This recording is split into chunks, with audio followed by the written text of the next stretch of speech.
வான்மியில் வளாது பெய்க, மணி வளம் சுரக்க, மன்னன் போர் முறை அரசு செய்க, குறைவில்லாத உயிர்கள் வாழ, நான்மறை அறங்கள் ஓங்க, நற்றவம் வேள்வி மல்க, மேன்மைகொள் சைவ நீதி விளங்குக உலகமெல்லாம், மேன்மைகொள் சைவ நீதி விளங்குக உலகமெல்லாம். ஹர ஹர நம பார்வதி பதையே, ஹர ஹர மகாதேவா. என் நாடுடைய சிவனையை போற்றி, என் நாட்டவர்க்கு விரைவா போற்றி போற்றி. திருச்சிற்றம்பலம். தம்முடைய பயணத்தின் ஒரு பகுதியாக சேரமான் பெருமாள் மாளிகை சென்றார். அங்கே அவர் பொன்னும் மணியும் ரத்தனமும் மாலைகளும் கொடுத்தார். இவர் அதை பொதிந்து வருகின்ற வழியில் சிவகணங்கள் வேடுவர் வேடம் கொண்டு அவற்றை கவர்ந்து சென்றது. அது கண்டு ஆரூரர் திருமுருகன் பூண்டியில் சென்று இது எடுத்தது எம்பெருமானுடைய ஏவலா என்று புரிந்து கொண்டு பதிகம் பாடுகிறார். அனைத்து பொதிகளும் அவருக்கு அங்கே கோயில் வாயிலே கிட்டியது. வழியில் உள்ள திருத்தலங்களை எல்லாம் வணங்கிக் கொண்டு திருப்புக்கொழியூர் அவிநாசி வருகிறார். அங்கே ஒரு வீட்டிலே மங்கள ஒளி, ஒரு வீட்டிலே அழுகுறல். என்னவென்று விசாரித்தது 5 வயது பாலகர் இரு வீட்டிலும்.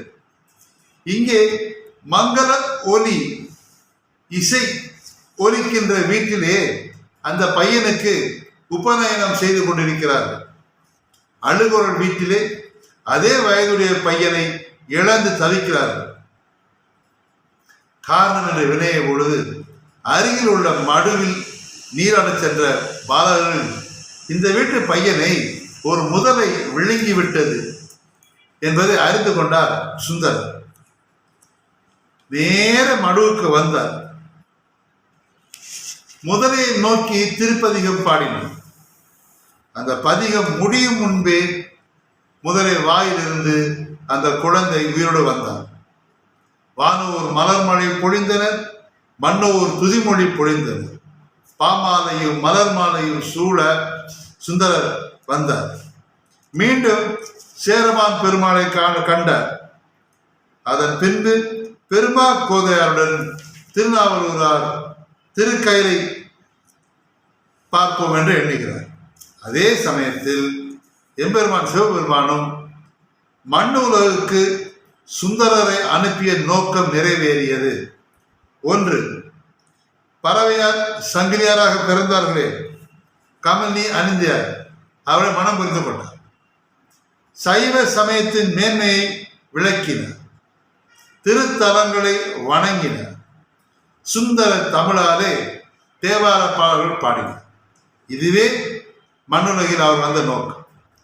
உடனே இந்திரன் வெள்ளை யானை ஐராவதம் இருக்கிறது அல்லவா, அதை அனுப்பி அதன் மீது சுந்தரரை அழைத்து கைலாயம் அழைத்து வருமாறு ஆணையிட்டார். இதை அறிந்து கொண்டார் சேரமான் பெருமாள். யானை மீது சுந்தரர் செல்ல ஒரு வெண்புறவின் மீது சேரமான் முந்தி சென்றார். சூரவுடன் நேர இவர் வருவதற்கு முன்பு சேரமான் பெருமாள் கைலாயம் சென்றார். நம்பி ஆரூராரையும் சேர பெருமாளையும் சிவபெருமான் வரவேற்று சிவகணங்களுக்கு தலைவராக்கிறார். இந்த சுந்தரர் தான் நமக்கு திருத்தொண்ட தொகை வழங்கியது. இதுவே பெரிய புராணத்தின் மூல நூல். சுந்தரருக்கு நாவலூரார், ஆரூரர், வன்தொண்டர், தம்பிரான் தோணர், வனப்பகையப்பன், சுங்கடியப்பன், சேரமான் தோணர் போன்ற பல பெயர்கள் உண்டு.